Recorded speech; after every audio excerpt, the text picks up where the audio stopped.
పార్వతీపురం మన్యం జిల్లా పార్వతీపురం పట్టణంలో లోతట్టు ప్రాంతాల్లో నిల్వ ఉంటున్న వర్షపు నీటిని వరాహాల గెడ్డకు మళ్లించేందుకు ప్రణాళికలు సిద్ధం చేస్తున్నామని ఆ దిశగా అధికారులు చర్యలు చేపట్టాలని పార్వతీపురం ఎమ్మెల్యే బోనెల విజయ్ చంద్ర అన్నారు. గత 2 రోజులుగా కురుస్తున్న వర్షాల కారణంగా పట్టణంలో గల సౌందర్య థియేటర్ వెనుక శత్రుచర్ల రియల్ ఎస్టేట్ కాలనీలు ముంపుకు గురయ్యాయి. ఈ విషయం తెలుసుకున్న ఎమ్మెల్యే సోమవారం పరిశీలించారు. వర్షపు నీరు నిల్వకు గల కారణాలను సంబంధిత అధికారులను అడిగి తెలుసుకున్నారు. కాలనీలో గల కాలువలకు అడ్డంగా విద్యుత్ స్తంభాలు, విద్యుత్ ట్రాన్స్ఫార్మర్లు అడ్డంగా ఉండడాన్ని గమనించారు. వెంటనే ఆ విద్యుత్ స్తంభాలను తొలగించి వేరే ప్రాంతంలో ఏర్పాటు చేయాలని సంబంధిత అధికారులను ఎమ్మెల్యే సూచించారు.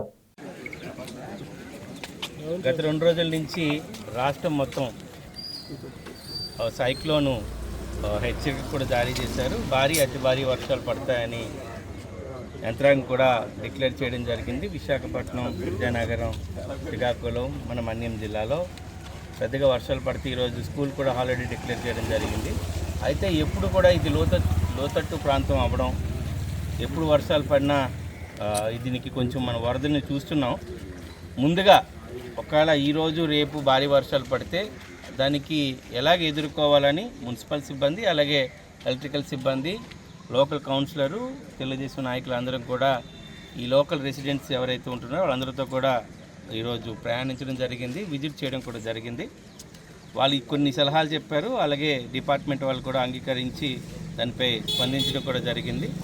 కొన్ని కాలువలు అర్జెంటుగా పుడుకులు తీయాల్సి ఉన్నాయి, ఆ పని కూడా చేస్తున్నాం. ఏదైతే లోతట్టు ఉందో దానికి కూడా ఫిల్లింగ్ చేసే పని కూడా తొందరలోనే చేస్తున్నాం. సో దీన్ని ముందుగా బాధ్యత పడుతూ ప్రికాషన్స్ తీసుకోవడానికే ఈరోజు ఈ వార్డుకి రావడం జరిగింది. కౌన్సిలర్ గారు వీళ్ళందరూ కూడా రావడం కూడా జరిగింది. అదేవిధంగా పార్వతీపురంలో లోతట్టు ప్రాంతాలు ఎన్ని ఉన్నాయి, ఎప్పుడైనా వర్షం పడితే ఏం జరుగుతాయి